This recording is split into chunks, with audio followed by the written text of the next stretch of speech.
वाहिगुरू जी का खालसा वाहिगुरू जी की फतेह। अज दी वीडियो सूरज प्रकाश ग्रंथ के संबंध विच जो विचार लड़ी साड़ी चल रही है, उसनों अगे तोरदे होए अज एक अहम विषय ते गल करनी है। जिमें कि पहला असी कई बारी ये विचार कीती है कि ये लिखारी कवि संतोख सिंह सिक्खी नूं खत्म करन दियां जिहड़ियां चालां चलदा है, वो बड़ियां डूंघियां टेढ़ियां चालां हन। आम बंदे नूं समझ नहीं आउंदी। जिमें एक जादूगर जादू दिखाउण तो पहला काफ़ी समा डुगडुगी वजाउंदा, इधर उधर दियां गल्लां करदा, लोकां नूं इकट्ठे करदा। उसका खेल कुछ मिनटां दा हुंदा, सकिंटां दा हुंदा। जिहड़ी उसने हत्थ की सफाई दिखाउणी हुंदी है, वो बहुत थोड़े समय की हुंदी है। बाकी सारा समा जिहड़ा हुंदा लोकां दे दिमाग नूं लॉक करन लई हुंदा, उन्हां नूं दिमाग नूं कीलण वास्ते हुंदा। इवें ये कवि करदा है। एक छोटी जी गल मैं बेनती कर देवां, क्योंकि बाद विच कई बार भुल जाने आ। यह खोज है, यह नवीं खोज है सिख धर्म बारे, सिख इतिहास बारे। जिहड़ी खोज हुंदी है वो थोड़ी जी उसनूं देखना समझना औखा हुंदा, क्योंकि जिहड़ी लीह पहलां पई हुंदी है उस लीह ते चलना बड़ा सौखा हुंदा।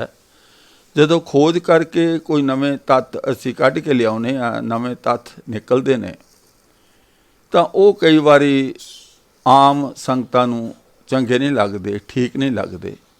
पर खोज इसलिए कीती जांदी है कि आउण वालियां पीढ़ियां लई ये ज्ञान, क्योंकि हुण वीडियो बन गई है, इस सदा लई अगे बच्चों लई काम आने वाली चीज़ है। क्योंकि जिहड़ी पीढ़ी 200 साल तो असी 10 पीढ़ियां तो जिहड़ियां गल्लां सुनते आ रहे हैं, साडे लई छड्डणियां थोड़ियां औखियां होणियां। पर कोशिश करते रहना ताकि नवीं पीढ़ी इस नूं अपना सके। ते साडा मेन मकसद है गुरु नानक दे मत वल नूं मूँह करके गुरु नानक दे पंथ दे नाल हो के चलना। पर अज अवस्था ये बनी हुई है कि जिमें हज़ारां लखां लोग एक पासे नूं दौड़ रहे होण, तां कोई 1 2 4 10 बंदे उन्हां दे विरुद्ध दूजे पासे नूं दौड़ रहे होण। इन्ना मुश्किल काम है। इस करके वीडियो नूं ध्यान नाल सुनना, समझना, देखना कि ये जिहड़ा सारा काम है, सारी जिहड़ी खोज है, असी किस पासे नूं जा रहे हैं। क्योंकि ये लिखारी जिहड़ा बड़ा ही, वो मैनूं एक किसान की गल याद आ गई, जिहदे खेत विचों एक शैहा निकलिया सी, जिहनूं खरगोश भी कहंदे ने। उसने बाड़ करनी शुरू कर दी सी, ते लोकी हसदे सी, भाई तू शैहा निकलिया बाड़ करन लग गया, ये शैहे ने तेरा की बिगाड़ दिता। 2-4 किलो का शैहा, उसने किन्नी क फसल बर्बाद कर दी। वो कहंदा सी, भाई मैं शैहे नूं नहीं रोना, मैं पैहे नूं रोना, रास्ता बन जाना। इहदे पिछे शिकार लभण वाले कुत्ते आउणे आ, फिर शिकार फड़न वाले कुत्ते आउणे आ, उहदे पिछे शिकारी आउणे आ, उहदे पिछे पिंड दी मढीर जिहड़ी तमाशा देखण चली वो आउणी है। हौली हौली ये रास्ता बन जाना। यह गल मैं तां कह रहा, गल शैहे दी नहीं, गल पैहे दी है। जदों पहला इसने सट मारी, इस कवि ने पहली सट इस गल ते मारी कि गुरु नानक पातशाह दा जिहड़ा मूल मंत्र मुढ़ला सिद्धांत है, वो ये कहंदा है कि रब कदी पैदा नहीं हुंदा ते ना कदी रब मरदा है। वो फॉर एवर है, हमेशा लई है। ਉਹ ਜਿਹੜੀ ਸ਼ਕਤੀ ਹੈ, ਉਹ ਜਿਹੜਾ ਕਾਨੂੰਨ ਹੈ, ਉਹ ਹਮੇਸ਼ਾ ਲਈ ਹੈ। ਉਹ ਆਉਂਦਾ ਜਾਂਦਾ ਨਹੀਂ, ਉਹ ਹਮੇਸ਼ਾ ਸੀਗਾ, ਹੁਣ ਹੈ, ਹਮੇਸ਼ਾ ਰਹੇਗਾ। ਪਰ ਇਸ ਲਿਖਾਰੀ ਨੇ ਪਹਿਲੀ ਸੱਟ ਉੱਥੇ ਮਾਰੀ, ਗੁਰੂ ਨਾਨਕ ਪਾਤਸ਼ਾਹ ਨੂੰ ਇਸ ਨੇ ਰੱਬ ਬਣਾ ਦਿੱਤਾ ਕਿ ਉਹ ਰੱਬ ਦਾ ਅਵਤਾਰ ਸਨ ਗੁਰੂ ਨਾਨਕ ਪਾਤਸ਼ਾਹ। ਫਿਰ ਇੱਥੇ ਅਟਕਦਾ ਨਹੀਂ, ਅੱਗੇ ਜਾ ਕੇ ਇਹੀ ਲਿਖਾਰੀ ਗੁਰੂ ਨਾਨਕ ਪਾਤਸ਼ਾਹ ਦੇ ਮੁਖ ਤੋਂ ਹੀ ਕਢਵਾਉਂਦਾ ਹੈ ਕਿ ਜਿੱਥੇ ਕਰਤਾਰ ਲੈ ਜਾਏਗਾ ਉੱਥੇ ਅਸੀਂ ਚਲੇ ਜਾਵਾਂਗੇ। ਇਹੀ ਲਿਖਾਰੀ ਗੁਰੂ ਨਾਨਕ ਪਾਤਸ਼ਾਹ ਨੂੰ ਕਰਤਾਰ, ਰੱਬ, ਅਕਾਲ ਪੁਰਖ ਕਹਿੰਦਾ।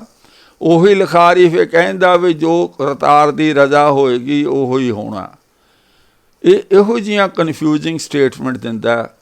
ਮੈਂ ਗੱਲ ਕੀਤੀ ਸੀ ਵੀ ਇਸ ਨੇ ਪਹਿਲੀ ਸੱਟ ਸਾਡੀ ਜੜ੍ਹ 'ਤੇ ਮਾਰਤੀ, ਨੀਂਹ 'ਤੇ ਮਾਰ ਦਿੱਤੀ।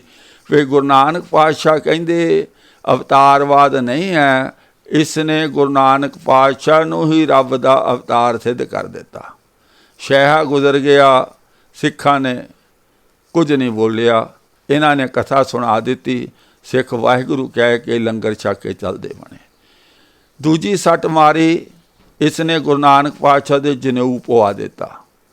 ਜਨੇਊ ਪਵਾ ਦਿੱਤਾ, ਪਰ ਸਿੱਖ ਜਿਹੜੇ ਨੇ ਉਹ ਚੁੱਪਚਾਪ ਵਾਹਿਗੁਰੂ ਕਹਿ ਕੇ ਲੰਗਰ ਛਕ ਕੇ ਚਲੇ ਗਏ। ਕਿਸੇ ਨੇ ਨਹੀਂ ਕਿਹਾ ਕਿ ਗੁਰਬਾਣੀ ਵਿੱਚ ਪਾਤਸ਼ਾਹ ਜਨੇਊ ਦੀ ਖੰਡਨਾ ਕਰਦੇ ਨੇ, ਫਿਰ ਉਹਨਾਂ ਜਨੇਊ ਕਿੱਦਾਂ ਪਾਉਣਾ ਸੀ? ਕੋਈ ਸਿੱਖ ਨਹੀਂ ਬੋਲਿਆ। ਇਸ ਨੇ ਗੁਰੂ ਨਾਨਕ ਪਾਤਸ਼ਾਹ ਭਾਵ ਪਹਿਲਾਂ ਸ਼ਹਿਆ ਨਿਕਲਿਆ, ਉਹਦੇ ਪਿੱਛੇ ਜਿਹੜੇ ਫੜਨ ਸੁੰਘਣ ਵਾਲੇ ਕੁੱਤੇ ਹੁੰਦੇ ਆ, ਸ਼ਿਕਾਰ ਨੂੰ ਲੱਭਣ ਵਾਲੇ, ਉਹ ਵੀ ਨਿਕਲ ਗਏ। ਅੱਗੋਂ ਦੇਖੋ ਫਿਰ ਕੀ ਕਰਦਾ। ਇਸ ਨੇ ਗੁਰੂ ਨਾਨਕ ਪਾਤਸ਼ਾਹ ਤੋਂ ਸਰਾਧ ਵੀ ਕਰਵਾ ਦਿੱਤਾ। ਸਰਾਧ ਕਰਵਾ ਦਿੱਤਾ। ਪਹਿਲਾਂ ਤਾਂ ਪਿਤਾ ਜੀ ਨੇ ਕੀਤਾ ਸੀ, ਮਹਿਤਾ ਕਾਲੂ ਨੇ। ਉਦੋਂ ਤਾਂ ਕਹਿ ਸਕਦੇ ਸੀ ਵੀ ਪਿਤਾ ਜੀ ਸੀ, ਉਹਨੇ ਤਿਆਰੀ ਕੀਤੀ ਹੋਈ ਸੀ, ਗੁਰੂ ਨਾਨਕ ਪਾਤਸ਼ਾਹ ਕੀ ਕਰ ਸਕਦੇ ਸੀ। ਪਰ ਫਿਰ ਇਸ ਨੇ ਗੁਰੂ ਨਾਨਕ ਪਾਤਸ਼ਾਹ ਤੋਂ ਹੀ ਉਹਨਾਂ ਦੇ ਪਿਤਾ ਮਹਿਤਾ ਕਾਲੂ ਦਾ ਸਰਾਧ ਕਰਵਾਇਆ ਗੁਰੂ ਨਾਨਕ ਪਾਤਸ਼ਾਹ ਦੇ ਜੋਤੀ ਜੋਤ ਸਮਾਉਣ ਦੇ ਸਮੇਂ। ਫਿਰ ਵੀ ਸਿੱਖ ਚੁੱਪ ਰਹੇ, ਕਿਸੇ ਨੇ ਬੋਲਿਆ ਨਹੀਂ ਕਿ ਸਰਾਧ ਦਾ ਸਿੱਖੀ ਵਿੱਚ ਕੋਈ ਕੰਮ ਨਹੀਂ, ਸਿੱਖੀ ਵਿੱਚ ਸਰਾਧ ਨਹੀਂ ਮਨਾਏ ਜਾਂਦੇ। ਸਿੱਖ ਚੁੱਪ ਰਹੇ। ਹੁਣ ਇਹ ਸ਼ਿਕਾਰ ਫੜਨ ਵਾਲੇ ਕੁੱਤੇ ਵੀ ਨਿਕਲ ਗਏ। ਇਵੇਂ ਕਰਦੇ ਕਰਦੇ ਸ਼ਿਕਾਰੀ ਵੀ ਨਿਕਲ ਗਏ, ਪਿੰਡ ਦੀ ਮੜੀਰ ਵੀ ਨਿਕਲ ਗਈ। ਉਹ ਜਿਹੜਾ ਸ਼ੈਹਾ ਨੇ ਗੁਜ਼ਰਿਆ ਸੀ, ਸ਼ੈਹੇ ਦਾ ਪੈਸਾ ਬਣ ਗਿਆ। ਅਤੇ ਇਹਦੀ ਹਿੰਮਤ ਇੰਨੀ ਵੱਧਦੀ ਗਈ, ਇਸ ਨੇ ਹਰ ਜੋ ਭੈੜੀ ਮਨਮਤ ਸੀ, ਹਰ ਜੋ ਭੈੜੀ ਗੱਲ ਸੀ, ਉਹ ਗੁਰੂ ਨਾਨਕ ਪਾਤਸ਼ਾਹ ਦੇ ਨਾਲ ਜੋੜ ਕੇ ਅੱਗੇ ਅੱਗੇ ਚੱਲਦਾ ਰਿਹਾ। ਗੁਰੂ ਨਾਨਕ ਪਾਤਸ਼ਾਹ ਨੂੰ ਰੱਬ ਦਾ ਅਵਤਾਰ ਕਿਹਾ। ਫਿਰ ਵੇਈ ਨਦੀ ਵਿੱਚ ਟੁੱਪੀ ਲਵਾ ਕੇ ਰੱਬ ਨੂੰ ਮਿਲਣ ਗੁਰੂ ਨਾਨਕ ਪਾਤਸ਼ਾਹ ਗਏ। ਕਿਸੇ ਸਿੱਖ ਨੇ ਪੁੱਛਿਆ ਨਹੀਂ ਵੀ ਰੱਬ ਕਹਿੰਦੇ ਇੱਕ ਹੈ, ਉਹ ਵਾਹਿਦ ਹਸਤੀ, ਉਹ ਸ਼ਕਤੀ ਇੱਕੋ ਹੀ ਹੈ। ਫਿਰ ਜੇ ਉਹ ਸ਼ਕਤੀ ਗੁਰੂ ਨਾਨਕ ਦੇ ਰੂਪ ਵਿੱਚ ਆ ਗਈ ਸੀ, ਜਿਵੇਂ ਕਵੀ ਜੀ ਤੁਸੀਂ ਕਹਿੰਦੇ ਹੋ, ਫਿਰ ਰੱਬ ਨੂੰ ਕਿਹੜੇ ਰੱਬ ਨੂੰ ਮਿਲਣ ਗਈ ਸੀ? ਰੱਬ ਤਾਂ ਧਰਤੀ 'ਤੇ ਸੀ। ਫਿਰ ਗੁਰੂ ਨਾਨਕ ਪਾਤਸ਼ਾਹ ਨੂੰ ਵੇਈ ਨਦੀ ਤੋਂ ਟੁੱਬੀ ਮਰਵਾਈ, ਉਹ ਰੱਬ ਦੇ ਦਰਬਾਰ ਵਿੱਚ ਗਏ, ਤਾਂ ਵੀ ਸਿੱਖ ਚੁੱਪ ਰਹੇ। ਅੱਗੋਂ ਉਹ ਜਿਹੜੇ ਰੱਬ ਨੂੰ ਗੁਰੂ ਨਾਨਕ ਪਾਤਸ਼ਾਹ ਨੂੰ ਮਿਲਾਇਆ ਨਾ, ਉਸਨੇ ਪਤਾ ਕੀ ਕਿਹਾ ਗੁਰੂ ਨਾਨਕ ਪਾਤਸ਼ਾਹ ਨੂੰ? ਕਿਰਤ ਕਰਨੀ ਛੱਡ ਦੇਵੋ। ਹੱਦ ਹੋ ਗਈ। ਅਸੀਂ ਕਹਿੰਦੇ ਕਿ ਗੁਰਮਤਿ ਦਾ ਪਹਿਲਾ ਵਿਧਾਨ ਹੈ ਕਿਰਤ ਕਰਨਾ। ਇਹ ਗ੍ਰੰਥ ਵਾਲਾ ਕਹਿ ਰਿਹਾ ਰੱਬ ਨੇ ਗੁਰੂ ਨਾਨਕ ਪਾਤਸ਼ਾਹ ਨੂੰ ਉਦੇਸ਼ ਆਰਡਰ ਦਿੱਤਾ, ਹੁਕਮ ਦਿੱਤਾ ਕਿ ਭਾਈ ਕਿਰਤ ਕਰਨਾ ਛੱਡ ਦੇਵੋ। ਸਿੱਖ ਚੁੱਪ ਹੈ, ਕਿਸੇ ਨੇ ਸਵਾਲ ਨਹੀਂ ਕੀਤਾ। ਭਈ ਗੁਰੂ ਦਾ ਹੁਕਮ ਤਾਂ ਇਹ ਹੈ, ਉਦਮ ਕਰੇਂਦਿਆਂ ਜੀ, ਉਦਮ ਕਰਨਾ, ਤੈਨੂੰ ਤਾਂ ਕੰਮ ਕਰਨਾ, ਤੈਨੂੰ ਵਿਹਲਾ ਨਹੀਂ ਬਹਿਣਾ। ਜਿਹੜਾ ਵਿਹਲਾ ਉਹਨੂੰ ਮਨਖੱਟੂ ਕਿਹਾ ਗੁਰੂ ਨਾਨਕ ਪਾਤਸ਼ਾਹ ਨੇ। ਪਰ ਕਿਸੇ ਸਿੱਖ ਨੇ ਸਵਾਲ ਨਹੀਂ ਕੀਤਾ। ਹੁਣ ਲੀਹ ਪੈ ਗਈ ਨਾ, ਲੀਹ ਪੈ ਗਈ। ਹੁਣ ਦੇਖਿਆ, ਸ਼ੁਰੂਆਤ ਕੀਤੀ, ਹੁਣ ਦੇਖਿਆ ਸਿੱਖਾਂ ਵਿੱਚ ਜੋ ਮਰਜ਼ੀ ਆ ਕੇ ਸੁਣਾ ਦਿਓ, ਸਿੱਖ ਵਾਹਿਗੁਰੂ ਕਹਿ ਕੇ ਸੁਣ ਕੇ ਲੰਗਰ ਛਕਦੇ ਨੇ, ਘਰਾਂ ਨੂੰ ਚਲੇ ਜਾਂਦੇ ਨੇ। ਉਹਦੀ ਹਿੰਮਤ ਇੰਨੀ ਵੱਧ ਗਈ, ਜਦੋਂ ਭਾਈ ਲਾਲੋ ਦੇ ਕੋਲ ਗਏ ਗੁਰੂ ਪਾਤਸ਼ਾਹ, ਤਾਂ ਫਿਰ ਪਤਾ ਕੀ ਕੀਤਾ? ਉੱਥੇ ਕੀ ਲਿਖਦੇ ਨੇ? ਭਾਈ ਲਾਲੋ ਕੋਲ 1 ਮਹੀਨਾ ਰਹੇ। ਇਹ ਲਿਖ ਦਿੱਤਾ ਲਿਖਾਰੀ ਨੇ ਕਿ ਸਵੇਰੇ ਗੁਰੂ ਪਾਤਸ਼ਾਹ ਘਰੋਂ ਨਿਕਲ ਕੇ ਚਲੇ ਜਾਂਦੇ ਸਨ, ਸਾਰੀ ਦਿਹਾੜੀ ਜੰਗਲ 'ਚ ਰਹਿੰਦੇ ਸਨ। ਤੇ ਭਾਈ ਲਾਲੋ ਤਰਖਾਣ ਸੀ, ਲੱਕੜ ਦਾ ਕੰਮ ਕਰਦਾ, ਸਾਰੀ ਦਿਹਾੜੀ ਪਸੀਨੋ ਪਸੀਨਾ ਹੋਇਆ ਰਹਿੰਦਾ ਸੀ, ਕੰਮ ਕਰਦਾ ਸੀ। ਔਰ ਰਾਤ ਨੂੰ ਫਿਰ ਨਹਾ ਧੋ ਕੇ ਗੁਰੂ ਪਾਤਸ਼ਾਹ ਲਈ ਲੰਗਰ ਤਿਆਰ ਕਰਦਾ ਸੀ। ਲੰਗਰ ਤਿਆਰ ਕਰਨ ਤੋਂ ਬਾਅਦ ਦੇ ਵਿੱਚ ਗੁਰੂ ਪਾਤਸ਼ਾਹ ਦੇ ਚਰਨ ਘੁੱਟਦਾ ਸੀ, ਗੁਰੂ ਪਾਤਸ਼ਾਹ ਨੂੰ ਪੱਖਾ ਝੱਲਦਾ ਸੀ। ਗੁਰੂ ਪਾਤਸ਼ਾਹ ਦੀ ਉਮਰ 38 ਸਾਲ, ਉਸ ਵੇਲੇ ਨੌਜਵਾਨ। ਭਾਈ ਲਾਲੋ ਦੀ ਉਮਰ 55 ਸਾਲ, 17 ਸਾਲ ਭਾਈ ਲਾਲੋ ਗੁਰੂ ਨਾਨਕ ਪਾਤਸ਼ਾਹ ਤੋਂ ਵੱਡੇ ਸਨ। ਇੱਕ ਬਜ਼ੁਰਗ ਆਦਮੀ ਇੱਕ ਨੌਜਵਾਨ ਦੇ, ਜਿਹੜਾ ਕਿ ਸਾਰੀ ਦਿਹਾੜੀ ਜੰਗਲ 'ਚ ਰਿਹਾ, ਕੋਈ ਕੰਮ ਨਹੀਂ ਕੀਤਾ, ਉਹਦੇ ਚਰਨ ਘੁੱਟਦਾ ਸੀ। ਔਰ ਉਸ ਗੁਰੂ ਦਾ ਉਪਦੇਸ਼ ਇਹ ਹੈ ਕਿ ਕਿਰਤ ਕਰੋ। ਭਾਵ ਜਿਹੜਾ ਬੰਦਾ ਕਿਰਤ ਕਰਦਾ, ਵਰਕ ਇਜ਼ ਵਰਸ਼ਿਪ, ਕੰਮ ਹੀ ਪੂਜਾ ਹੈ। ਜਿਹੜਾ ਕੰਮ ਕਰਦਾ ਉਹ ਮਹਾਨ ਹੈ। ਉਸ ਕੰਮ ਕਰਨ ਵਾਲੇ ਬੰਦੇ ਤੋਂ, ਮਹਾਨ ਬੰਦੇ ਤੋਂ ਇੱਕ ਜੋ 38 ਸਾਲ ਦਾ ਨੌਜਵਾਨ ਉਹ ਚਰਨ ਘੁੱਟ ਰਿਹਾ। ਗੱਲ ਅਸਲ ਵਿੱਚ ਪਤਾ ਕੀ ਹੈ? ਐਸਾ ਕੁਝ ਵੀ ਨਹੀਂ ਹੋਇਆ, ਅਜਿਹੀ ਕੁਝ ਵੀ ਗੱਲ ਨਹੀਂ ਵਾਪਰੀ। ਇਹ ਸਭ ਗਪੌੜ ਗੁਰੂ ਨਾਨਕ ਪਾਤਸ਼ਾਹ ਨਾਲ ਇਸ ਲਿਖਾਰੀ ਨੇ ਲਿਖ ਦਿੱਤੇ ਨੇ, ਜੋੜ ਦਿੱਤੇ ਨੇ। ਗੁਰੂ ਨਾਨਕ ਪਾਤਸ਼ਾਹ ਮੋਸਟ ਐਕਟਿਵ ਪਰਸਨ ਸਨ, ਹਰ ਕੰਮ ਵਿੱਚ ਮੋਹਰੀ ਸਨ। ਜੇ ਸਕੂਲੇ ਪੜ੍ਹਨ ਗਏ, ਸਭ ਤੋਂ ਹੁਸ਼ਿਆਰੀ ਨਾਲ ਪੜ੍ਹਾਈ ਕੀਤੀ, ਜਿੰਨੀ ਪੜ੍ਹਾਈ ਸੀ ਸਾਰੀ ਕੀਤੀ, ਸਾਰੇ ਕੰਮ ਬੜੇ ਉਦਮ ਨਾਲ ਅੱਗੇ ਹੋ ਕੇ ਕਰਦੇ ਸਨ। ਪਰ ਇਸ ਲਿਖਾਰੀ ਨੇ ਗੁਰੂ ਨਾਨਕ ਪਾਤਸ਼ਾਹ ਨੂੰ ਵਿਹਲੜ ਜਿਹਾ, ਲੋਲੜ ਜਿਹਾ, ਢਿੱਲੜ ਜਿਹਾ ਸਿੱਧ ਕੀਤਾ। ਫਿਰ ਆਪ ਸਾਰੀ ਦਿਹਾੜੀ ਜੰਗਲ 'ਚ ਰਹਿੰਦੇ ਸਨ, ਸ਼ਾਮ ਨੂੰ ਆਉਂਦੇ ਸਨ, ਉਹ ਪ੍ਰਸ਼ਾਦਾ ਪਾਣੀ ਵੀ ਤਿਆਰ ਕਰਦਾ ਸੀ, ਸਾਰੀ ਦਿਹਾੜੀ ਪਸੀਨੋ ਪਸੀਨੀ ਵੀ ਹੋਇਆ ਰਹਿੰਦਾ ਸੀ, ਕੰਮ ਕਰਦਾ ਸੀ। ਰਾਤ ਨੂੰ ਫਿਰ ਚਰਨ ਘੁੱਟਦਾ ਸੀ।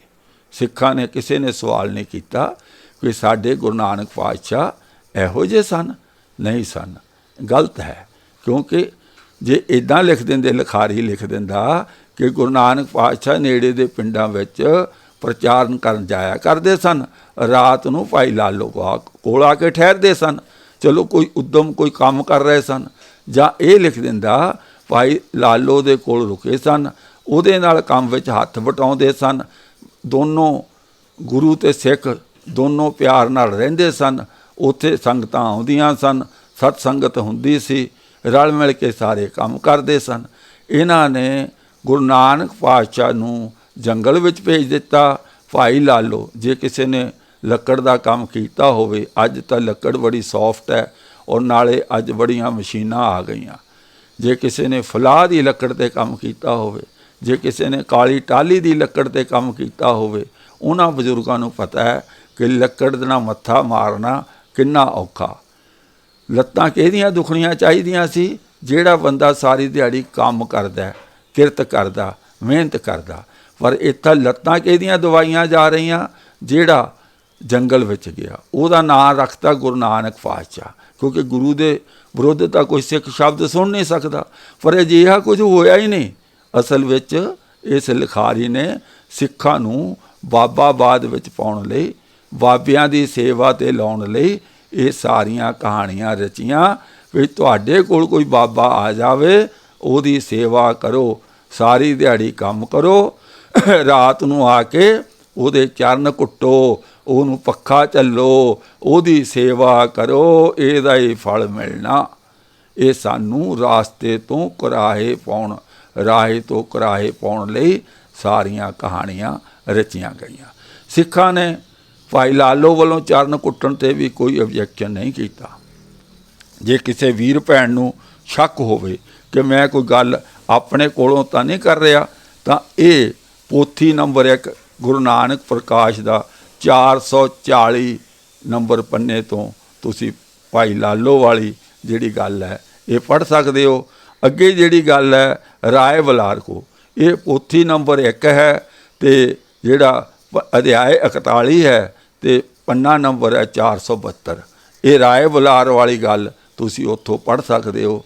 ਰਾਏ ਬੁਲਾਰ ਜਿਸ ਦੀ ਉਮਰ 80-90 ਸਾਲ, ਉਸ ਨੂੰ ਇਸ ਲਿਖਾਰੀ ਨੇ ਥੱਲੇ ਬਿਠਾਇਆ, पानी लैके आया, गुरु साहब नूं पलंग ते बिठाया। वो राय बलार बजुर्ग आदमी गुरु नानक दे चरण तोरिया, दिखाता, असीं मन लिया, किसी ने कोई ऑब्जैक्शन नहीं की। कोई साडे गुरु नानक पातशाह अजिहे स्टंट कर नहीं आए सन, अजिहे कर्म कांडां 'च सानूं पाउण नहीं आए सन। भाई लिखारी, ए तूं गलत पासे जा रहा, साडा तेरा कोई लैना देना नहीं। साडे गुरु नानक पातशाह किरती सन, उन्होंने किरती समाज की सिरजना की, उन्होंने सारिਆਂ ਨੂੰ भाई भाई का उपदेश दिता, सारिਆਂ ਨਾਲ प्यार करना सिखाया, किसी ਨੂੰ थल्ले उत्ते बिठाउणा नहीं सिखाया। एवें वो गुरु बन नहीं सन आए भी उन्हों दे कोई बजुर्ग चरणत होवे, वो पलंग ते टौर ना बैठे होण।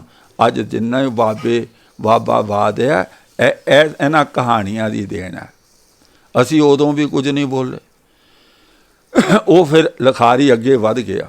असी एक वीडियो विच जान चुके हैं कि माता तृप्ता जी लंगर तैयार कीता ते दासी नूं कहा कि जाके तुसीं बुला के लियाओ गुरु नानक पातशाह नूं। तुलसा दासी गुरु नानक पातशाह नूं बुलाउण गई, वो सुत्ते पे सन। अठालिया ने चादर पैरों तो चक्की, अपनी जीभ नाल उन्हां दे चरण चट्टण लग गए। ये पूरी वीडियो पाई हुई है। कोई पराई औरत पराए नौजवान मर्द दे जाके पैरां नूं चट्टे, क्योंकि असी पैसा पहन दिता, रास्ता बन दिता, तो लिखारी नूं खुल मिल गई। पहलां तां बंदियां तो ही चरण कटाउंदे सी, चरण धोआउंदे सी, हुण हौली हौली वो जनानियां तो ही चरण चटाउण लग गए। आ जिहड़ियां अज लीहां पईयां ना समाज विच जो चल रहा, यह ग्रंथ की देन है। बीबी वो चरण चट्टण लगी, उन्होंने तिन्ना लोगों का ज्ञान हो गया। सारी कहानी असी देख चुके हैं। अज इस तो असी अगे चलना, ये तुहानूं सिर्फ रैफरेंस दिती है कि ये लिखारी तरक्की करदा करदा कित्थे कित्थे तक पहुँच गया। ये तुहानूं सारा अज रैफरेंस दिती है। तो एक लिखारी हुण अज दी जिहड़ी साडी कहानी है, ये हैगी है सिंगला दीप दी। राजा शिवनाभ सिंगला दीप की कहानी है। तो उत्थे की होया, की वापरिया, आओ असी उस दे बारे जानते हैं। ये कहानी की है। गुरु साहब का एक सिख सी मनसूख, वो व्यापारी सी, लाहौर का रहन वाला सी, समुद्र के रास्ते व्यापार करता सी। वो व्यापार करदा करदा वो कित्थे पहुँचया, वो सिंगला दीप पहुँच गया। उत्थे काफ़ी समा रहा। राजा उस तो बहुत प्रभावित होया। जदों राजा प्रभावित होया तो राजे ने की कीता, उत्थे सिंगला दीप विच राजे ने भाई मनसूख नूं कहा कि मैं गुरु नानक नूं मिलना, जिहदे तो तुसीं ये ज्ञान लिया, ये जीवन जुगत लई है, मैं उस नानक नूं मिलना चाहुंदा। तां भाई मनसूख ने की कीता, उन्होंने कहा भाई तू मिलना है तो वो तैनूं इत्थे ही आके मिलणगे। आओ असी वो कहानी सारी की है उसनूं असी इस ग्रंथ विचों ही पढ़ते हैं। जद गुरु जी ने अपने चरण कमल उस बाग विच पाए, समुद्र के रास्ते पहलां लिखिया कि समुद्र जिहड़ा वो समुद्र के उत्ते गुरु साहब चल के गए, भाव एक करामात ते पानी उत्ते चल के गए। पानी गुरु साहब नूं छूंदा नहीं सी। वो किसी फेर दिन आपां वो कहानी लवांगे। तो इहदे विच की है गल सारी असी समझते हैं कि गुरु साहब सिंगला दी पहुँच गए। असल विच गल तां ये सी फिर राजे नूं ज्ञान देना सी। ये लिखारी दी अपनी मर्जी है। वो जंगल विच उतारा करदा है। ख्याल करना गुरु नानक पातशाह भाई मरदाना नाल सी। तीजा इन्हां ने ऐड कीता भाई बाला काल्पनिक अपने वालों पात्र, क्योंकि जो नाटक खेलना कहानी बनानी 2-3 पात्र होने चाहिए आ। कोई सवाल पूछण वाला, कोई उत्तर देण वाला, वो भाई बाला इन्हां ने कढ़िया।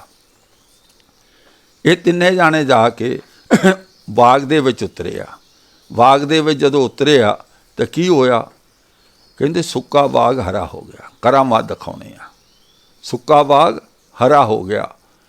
तो ਜਾ ਕੇ ਰਾਜੇ ਨੂੰ ਲੋਕਾਂ ਦੱਸਿਆ ਕਿ ਤੁਹਾਡੇ ਬਾਗ ਦੇ ਵਿੱਚ 3 ਸੰਤ ਉਤਰੇ ਆ ਅਤੇ ਉਹ ਬਾਗ ਹਰਾ ਹੋ ਗਿਆ।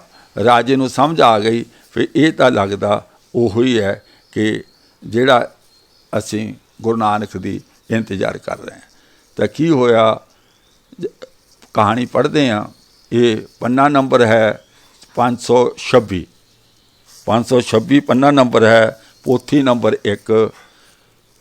ਜਦ ਗੁਰੂ ਜੀ ਨੇ ਆਪਣੇ ਚਰਨ ਕਮਲ ਉਸ ਬਾਗ ਵਿੱਚ ਪਾਏ ਤਾਂ ਸਾਰੇ ਸੁੱਕੇ ਬੂਟੇ ਹਰੇ ਹੋ ਗਏ। ਅੱਗੇ ਹੈ, ਜਦ ਇਹ ਨਜ਼ਾਰਾ ਨਗਰ ਦੇ ਲੋਕਾਂ ਨੇ ਵੇਖਿਆ ਤਾਂ ਸਾਰਿਆਂ ਦੇ ਹਿਰਦਿਆਂ ਵਿੱਚ ਬਹੁਤ ਹੈਰਾਨੀ ਹੋਈ ਅਤੇ ਬਾਗਵਾਨ ਨੇ ਜਾ ਕੇ ਰਾਜੇ ਨੂੰ ਦੱਸ ਦਿੱਤਾ ਕਿ ਇਸ ਤਰ੍ਹਾਂ ਗੱਲ ਹੋਈ ਹੈ। ਅੱਗੇ ਕੀ ਹੋਇਆ, ਆਪਣੇ ਮੰਤਰੀ ਨੂੰ, ਰਾਜੇ ਨੇ ਆਪਣੇ ਮੰਤਰੀ ਨੂੰ ਬੁਲਾਇਆ, ਉਸ ਨੂੰ ਇਸ ਤਰ੍ਹਾਂ ਕਿਹਾ, ਸੁਖਦਾਨੀ ਸੰਤ ਜੀ ਪਾਸ ਜਾਵੋ, ਜੇ ਗੁਰੂ ਨਾਨਕ ਜੀ ਆਏ ਹਨ ਤਾਂ ਭਲੀ ਵਿਧੀ ਅਨੁਸਾਰ ਉਹਨਾਂ ਦੀ ਪਰਖ ਕਰੋ। ਹੁਣ ਕਿਉਂਕਿ ਆਮ ਤੌਰ 'ਤੇ ਕਿਹਾ ਜਾਂਦਾ ਗ੍ਰੰਥ ਬਹੁਤ ਵੱਡਾ ਜੀ, ਕਵਿਤਾ ਲਿਖੀ ਹੈ ਜੀ, ਐਡਾ ਵੱਡਾ ਗ੍ਰੰਥ ਲਿਖਣਾ, ਵੀ ਜਦੋਂ ਕਿਸੇ ਗੱਲ ਨੂੰ ਵਧਾਉਣਾ ਹੋਵੇ ਉਹਨੂੰ ਜਿੰਨਾ ਮਰਜ਼ੀ ਵਧਾ ਲਓ, ਕਹਾਣੀ ਨੂੰ ਵਧਾਉਣਾ ਹੋਵੇ ਜਿੰਨਾ ਮਰਜ਼ੀ, ਜਿਵੇਂ ਕੱਚੀ ਲੱਸੀ ਨੂੰ ਵਧਾਈ ਦਾ ਨਾ, ਪਾਣੀ ਦੀਆਂ 2 ਬਾਲਟੀਆਂ ਹੋਰ ਪਾ ਦਿਓ, ਕੱਚੀ ਲੱਸੀ ਪਤਲੀ ਹੋ ਜੂ, ਰਹਿਣੀ ਕੱਚੀ ਲੱਸੀ ਹੈ। ਇਵੇਂ ਕਹਾਣੀ ਨੂੰ ਵਧਾਉਣ ਦੀ ਕਿਹੜੀ ਗੱਲ ਹੈ, ਵਧਾਈ ਚਲੋ, ਬੋਲੀ ਚਲੋ। ਸਿੱਧੀ ਪੱਧਰੀ ਗੱਲ ਤਾਂ ਇਹ ਸੀ ਕਿ ਭਾਈ ਮਨਸੂਖ ਤੋਂ ਰਾਜਾ ਸ਼ਿਵਨਾਮ ਨੂੰ ਪਤਾ ਲੱਗਾ ਸੀ ਗੁਰੂ ਨਾਨਕ ਬਾਰੇ। ਗੁਰੂ ਨਾਨਕ ਸਿੱਧਾ ਜਾਂਦੇ ਸ਼ਹਿਰ ਦੇ ਵਿੱਚ, ਰਾਜੇ ਨਾਲ ਵਾਰਤਾਲਾਪ ਕਰਦੇ, ਰਾਜੇ ਨੂੰ ਗੁਰਮਤਿ ਦਾ ਗਿਆਨ ਦਿੰਦੇ। ਥੋੜ੍ਹੇ ਜਿਹੇ ਸਮੇਂ ਦੀ ਗੱਲ ਸੀ ਸਾਰੀ। ਜਿਹੜੇ ਹੁਣ ਸਾਰੇ ਟੈਸਟ ਲੈਣੇ ਉੱਥੇ ਲੈਣੇ। ਪਹਿਲਾਂ ਗੁਰੂ ਨਾਨਕ ਪਾਤਸ਼ਾਹ ਨੂੰ ਜੰਗਲ ਵਿੱਚ ਲੈ ਗਏ, ਬਾਗ ਦੇ ਵਿੱਚ। ਉਸ ਸਫ਼ਰ ਦੇ ਵਿੱਚ ਪੈਦਲ ਤਾਂ ਜਾ ਰਹੇ ਸੀ ਗੁਰੂ ਪਾਤਸ਼ਾਹ, ਕੋਈ ਬਿਸਤਰਾ ਤਾਂ ਨਾਲ ਰਜਾਈਆਂ ਚੱਕੀਆਂ ਨਹੀਂ ਸੀ, ਨਾ ਮੰਜੇ ਚੱਕੇ ਸੀ। ਵੱਧ ਤੋਂ ਵੱਧ 2 ਜੋੜੀ ਕੱਪੜੇ ਹੋਣਗੇ। ਮਰਦਾਨੇ ਕੋਲ ਆਪਣੀ ਰਵਾਬ ਵੀ ਸੀ। ਹੁਣ ਜੰਗਲ 'ਚ ਜਾ ਕੇ ਬਾਗ ਦੇ ਵਿੱਚ ਕਿੱਥੇ ਸੌਣਾ, ਕਿੱਥੇ ਰਹਿਣਾ, ਕੀ ਹੈ, ਕਹਾਣੀ ਹੈ, ਬਣਾ ਲਓ ਜਿੱਦਾਂ ਮਰਜ਼ੀ। ਫਿਰ ਰਾਜੇ ਨੇ ਆਪਣੇ ਮੰਤਰੀ ਨੂੰ ਭੇਜਿਆ, ਪਰਸ਼ੂਰਾਮ ਉਹਨਾਂ ਦਾ ਮੰਤਰੀ ਹੈ। ਮੰਤਰੀ ਪਰਸ਼ੂਰਾਮ ਨੇ ਆਪਣੇ ਰਾਜੇ ਦੇ ਇਹ ਵਚਨ ਸੁਣ ਕੇ ਸੁੰਦਰ ਭੋਜਨ ਆਪਣੇ ਨਾਲ ਲੈ ਲਿਆ ਅਤੇ ਤੁਰੰਤ ਬਾਗ ਵਿੱਚ ਚਲਾ ਗਿਆ। ਪਹਿਲਾਂ ਤਾਂ ਭੋਜਨ ਭੇਜਿਆ, ਗੁਰੂ ਜੀ ਨੇ ਭੋਜਨ ਲੈਣ ਤੋਂ ਇਨਕਾਰ ਕਰਤਾ ਵੀ ਅਸੀਂ ਰਸਾਂ ਕਸਾਂ ਵਿੱਚ ਨਹੀਂ ਪੈਂਦੇ। ਮੰਤਰੀ ਨੇ ਆ ਕੇ ਰਾਜੇ ਨੂੰ ਦੱਸ ਦਿੱਤਾ ਕਿ ਉਹਨਾਂ ਦਾ ਖਾਣ ਪੀਣ ਨਾਲ, ਸਵਾਦਾਂ ਨਾਲ ਕੋਈ ਲਗਾਓ ਨਹੀਂ ਹੈ। ਫਿਰ ਦੇਖੋ ਅਗਲਾ ਟੈਸਟ, ਜਿੱਦਾਂ ਐਂ ਲੱਗਦਾ ਜਿਵੇਂ ਕੋਈ ਨੌਕਰੀ ਲਈ ਐਗਜ਼ਾਮ ਦੇਣ ਗਏ, ਨੌਕਰੀ ਲਈ ਇੰਟਰਵਿਊ ਦੇਣ ਗਏ, ਇਵੇਂ ਰਾਜਾ ਇਵੇਂ ਗੁਰੂ ਸਾਹਿਬ ਨਾਲ ਡੀਲ ਕਰ ਰਿਹਾ। ਅੱਗੇ ਕੀ ਕਿਹਾ, ਰਾਜੇ ਨੇ ਸੁੰਦਰ ਨਾਰੀਆਂ ਨੂੰ ਬੁਲਾਇਆ ਅਤੇ ਮੰਤਰੀ ਨੂੰ ਕਿਹਾ, ਇਹਨਾਂ ਨੂੰ ਸੰਤ ਦੇ ਸਾਹਮਣੇ ਲੈ ਜਾਵੋ। ਇਹ ਸੁਣ ਕੇ ਮੰਤਰੀ ਨੇ ਵੇਸਵਾਵਾਂ ਨੂੰ ਨਾਲ ਲੈ ਲਿਆ। ਉਹ ਇੰਨੀਆਂ ਸੁੰਦਰ ਸਨ ਕਿ ਉਹਨਾਂ ਨੂੰ ਵੇਖ ਕੇ ਕਾਮਦੇਵ ਲੱਜਤ ਹੁੰਦਾ ਸੀ। ਕਿਉਂਕਿ ਮੈਂ ਕਿਹਾ ਨਾ ਕਿ ਸ਼ਹਿਹਾ ਲੰਘਿਆ ਅਤੇ ਸਾਰਾ ਕੁਛ ਵਾੜ ਨਹੀਂ ਕੀਤੀ, ਪੈਸਾ ਬਣ ਗਿਆ। ਪਹਿਲਾਂ ਬੰਦਿਆਂ ਦੀਆਂ ਲੱਤਾਂ ਘਟਾਉਂਦੇ ਰਹੇ, ਬੰਦਿਆਂ ਤੋਂ ਚਰਨ ਧਵਾਉਂਦੇ ਰਹੇ, ਫਿਰ ਦਾਸੀ ਤੋਂ ਜੀਭ ਨਾਲ ਚਰਨ ਚੁਟਵਾ ਦਿੱਤੇ। ਸਿੱਖ ਹਾਲੇ ਵੀ ਚੁੱਪ ਨੇ। ਉਹ ਲਿਖਾਰੀ ਸੋਚਦਾ ਵੀ ਯਾਰ ਹੱਦ ਹੋ ਗਈ, ਇੱਥੇ ਤਾਂ ਜੋ ਮਰਜ਼ੀ ਕਰੀ ਜਾਓ, ਜਿੰਨਾ ਮਰਜ਼ੀ ਇਹਨਾਂ ਨੂੰ ਨਿਮਾਣਾ ਵੱਲ ਲੈ ਜਾਓ, ਸਿੱਖਾਂ ਨੂੰ ਕੋਈ ਫਰਕ ਹੀ ਨਹੀਂ। ਤਾਂ ਫਿਰ ਕੀ ਕੀਤਾ, ਵੇਸ਼ਵਾਵਾਂ ਲੈ ਕੇ ਗਏ। ਵੇਸ਼ਵਾਵਾਂ ਦਾ ਨਾਚ ਗੁਰੂ ਜੀ ਦੇ ਸਾਹਮਣੇ ਇਸ ਲਿਖਾਰੀ ਨੇ ਕਰਵਾ ਦਿੱਤਾ। ਇੰਨੀਆਂ ਸੁੰਦਰ ਸਨ ਕਿ ਕਾਮਦੇਵ ਵੀ ਲੱਜਤ ਹੁੰਦਾ ਸੀ। ਗੁਰੂ ਜੀ ਦੇ ਨੇੜੇ ਆ ਕੇ ਉਹਨਾਂ ਨਾਚ ਸ਼ੁਰੂ ਕਰ ਦਿੱਤਾ। ਜੇ ਤਾਂ ਗੁਰੂ ਜੀ ਜੇਲ੍ਹ ਵਿੱਚ ਬੰਦ ਸਨ, ਮਜਬੂਰ ਸਨ, ਕੀ ਕਰ ਸਕਦੇ ਸਨ। ਹੱਥਾਂ ਨੂੰ ਕੜੀਆਂ ਅਤੇ ਪੈਰਾਂ ਨੂੰ ਬੇੜੀਆਂ ਲੱਗੀਆਂ ਹੋਈਆਂ ਸਨ, ਕੀ ਕਰ ਸਕਦੇ ਸਨ। ਇਸ ਲਿਖਾਰੀ ਨੇ ਗੁਰਮਤਿ ਵਿੱਚ ਵੇਸ਼ਵਾਵਾਂ ਦਾ ਨਾਚ ਵਾੜ ਦਿੱਤਾ। ਕਿਉਂਕਿ ਜੇ ਸਾਡੇ ਗੁਰੂ ਸਾਹਿਬ ਦੇਖ ਸਕਦੇ ਨੇ ਵੇਸ਼ਵਾਵਾਂ ਦਾ ਨਾਚ, ਕਵੀ ਨੇ ਦਿਖਾਤਾ, ਗੁਰੂ ਸਾਹਿਬ ਉੱਥੇ ਦੇਖ ਰਹੇ ਨੇ, ਪ੍ਰਭਾਵਿਤ ਨਹੀਂ ਹੋਏ, ਪਰ ਨਾਚ ਦੇਖਦਾ ਰਹੇ ਨਾ, ਨਾਚ ਦੇਖਦਾ ਰਹੇ ਆ। ਉਹਨਾਂ ਨੂੰ ਮਨਾ ਨਹੀਂ ਕੀਤਾ। ਉਹ ਮੰਤਰੀ ਨੂੰ ਕਹਿ ਸਕਦੇ ਸਨ, ਜਦੋਂ ਮੰਤਰੀ ਕਹਿੰਦੇ ਤੁਹਾਡੇ ਲਈ ਹੈ, ਉਹਨੂੰ ਕਹਿ ਸਕਦੇ ਨਥਿੰਗ ਡੂਇੰਗ, ਗੈਟ ਲੋਸਟ, ਭੱਜੋ ਇੱਥੋਂ। ਇਹ ਕੀ ਪਖੰਡ ਫੜਿਆ ਹੋਇਆ ਤੁਸੀਂ? ਪਹਿਲੀ ਗੱਲ ਤਾਂ ਜੰਗਲ 'ਚ ਜਾਣਾ ਗਲਤ ਸੀ, ਸਿੱਧਾ ਰਾਜੇ ਕੋਲ ਜਾਂਦੇ ਤੇ ਇੱਦਾਂ ਦੀ ਕੋਈ ਗੱਲ ਹੀ ਨਹੀਂ ਸੀ ਹੋਣੀ। ਪਰ ਕਹਾਣੀ ਕਵੀ ਨੇ ਇਹੋ ਜਿਹੀ ਘੜਨੀ ਹੈ, ਤੁਹਾਨੂੰ ਘੁਮਾਉਣਾ ਜਿੱਦਾਂ ਜਾਦੂਗਰ ਡੁਗਡੁਗੀ ਵਜਾਉਂਦਾ। ਇਹ ਡੁਗਡੁਗੀ ਵਜਾ ਰਿਹਾ ਨਾ, ਤੁਹਾਨੂੰ ਟਾਇਰਡ ਕਰ ਰਿਹਾ। ਇਹ ਗੱਲ ਜਿਹੜੀ ਕਰਨੀ ਆਖਰ 'ਚ ਕਰਨੀ ਹੈ, ਜਿਹੜੀ ਇਨਸਲਟ ਕਰਨੀ ਹੈ, ਇਹ ਭੂਮਿਕਾ ਬਣ ਰਿਹਾ। ਇਹ ਦੇਖ ਰਿਹਾ ਕੋਈ ਬੋਲਦਾ ਤਾਂ ਨਹੀਂ, ਕੋਈ ਨਹੀਂ ਬੋਲਦਾ, ਨਾਚ ਹੋ ਰਿਹਾ। ਪੂਰੀ ਸਿੱਖ ਕੌਮ ਸੁੱਤੀ ਪਈ ਹੈ, ਉਹ ਨਾਚ ਹੋ ਰਿਹਾ। ਗੁਰੂ ਸਾਹਿਬ ਕਿਹੜਾ ਪ੍ਰਭਾਵਿਤ ਹੋਏ, ਉਹ ਇਸ ਗੱਲ ਨੂੰ ਲੈ ਰਹੇ ਨੇ। ਨਾਚ ਕਿਉਂ ਹੋ ਰਿਹਾ? ਗੁਰੂ ਸਾਹਿਬ ਦੀ ਕੀ ਮਜਬੂਰੀ ਨਾਚ ਦੇਖਣ ਦੀ? ਮਜਬੂਰੀ ਹੈ ਕੋਈ? ਗੁਲਾਮੀ ਹੈ ਕੋਈ? ਉਹਨਾਂ ਨੇ ਅਪਰਾਧ ਕੀਤਾ, ਹੱਥਾਂ ਨੂੰ ਕੜੀਆਂ ਲੱਗੀਆਂ, ਪੈਰਾਂ ਨੂੰ ਬੇੜੀਆਂ ਲੱਗੀਆਂ ਹੋਈਆਂ, ਵੱਧੇ ਹੋਏ ਨੇ, ਪਰ ਨਾਚ ਦਿਖਾ ਦਿੱਤਾ। ਗੁਰਮਤਿ ਵਿੱਚ ਵੇਸਵਾਵਾਂ ਦਾ ਨਾਚ ਕਵੀ ਨੇ ਵਾੜ ਦਿੱਤਾ। ਗੁਰੂ ਜੀ ਦੇ ਨੇੜੇ ਆ ਕੇ ਉਹਨਾਂ ਨਾਚ ਸ਼ੁਰੂ ਕਰ ਦਿੱਤਾ। ਮੰਤਰੀ ਕਹਿਣ ਲੱਗਾ, ਇਹ ਤੁਹਾਨੂੰ ਭੇਟ ਕੀਤੀਆਂ ਗਈਆਂ ਹਨ, ਤੁਹਾਡੇ ਹਿਰਦੇ ਨੂੰ ਖੁਸ਼ ਕਰਨ ਹਿੱਤ ਰਾਜੇ ਨੇ ਭੇਜੀਆਂ ਹਨ। ਇਹ ਸੁਣ ਕੇ ਗੁਰੂ ਜੀ ਬੋਲੇ, ਵੇਸਵਾ ਦਾ ਸਰੀਰ ਦੁਰਗੰਧ ਹੈ, ਜਿਹੜਾ ਉਹਨਾਂ ਨੂੰ ਪ੍ਰੇਮ ਨਾਲ ਛੂੰਹਦਾ ਹੈ, ਮਾਤ ਲੋਕ ਵਿੱਚ ਉਸ ਦਾ ਜਨਮ ਭ੍ਰਿਸ਼ਟ ਹੋ ਜਾਂਦਾ ਹੈ ਅਤੇ ਮਰਨ ਤੋਂ ਬਾਅਦ ਜਮ ਉਸ ਨੂੰ ਨਰਕ ਵਿੱਚ ਸੁੱਟ ਦਿੰਦੇ ਹਨ। ਆ ਨਰਕ ਸਵਰਗ ਸਾਡੇ ਵਿੱਚ ਲੈ ਆਉਂਦਾ, ਜਿਹਦਾ ਕਿ ਸਿੱਖ ਗੁਰਮਤਿ ਵਿੱਚ ਕੋਈ ਵਿਧਾਨ ਨਹੀਂ। ਪਹਿਲੀ ਗੱਲ। ਦੂਜੀ ਗੱਲ, ਬੇਸਵਾਵਾਂ ਨੂੰ ਗਾਲਾਂ ਕੱਢਣ ਦੀ ਕੀ ਲੋੜ ਪਈ?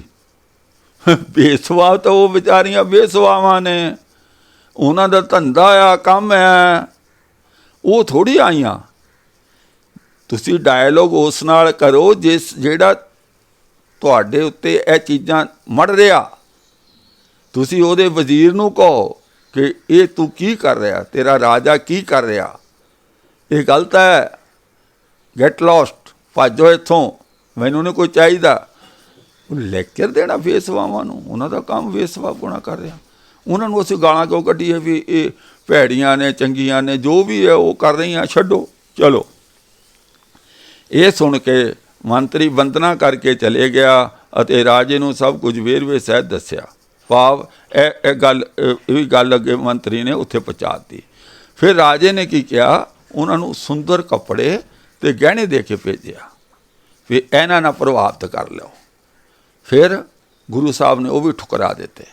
ਮਤਲਬ ਇੰਝ ਲੱਗਦਾ ਵੀ ਗੁਰੂ ਨਾਨਕ ਪਾਤਸ਼ਾਹ ਉਸ ਰਾਜੇ ਸ਼ਿਵਨਾਭ ਦੇ ਗੁਲਾਮ ਸੀ।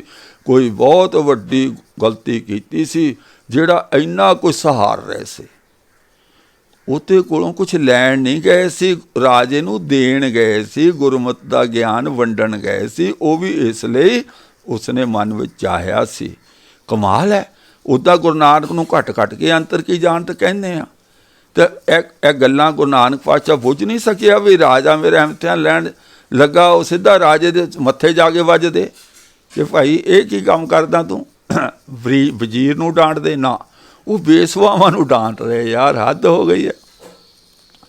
ਇਹ ਤਾਂ ਇਵੇਂ ਹੀ ਹੈ ਕਿ ਜਿਵੇਂ ਕੋਈ ਪੁਲਿਸ ਜਾਂ ਫੌਜ ਆ ਕੇ ਤੁਹਾਡੇ 'ਤੇ ਕਰਦੀ, ਉਹਨਾਂ ਤੁਸੀਂ ਝਗੜਾ ਕਰੋ, ਉਹ ਤਾਂ ਡਿਊਟੀ ਦੇ ਬੰਦੇ ਨੇ, ਗੁਲਾਮ ਨੇ।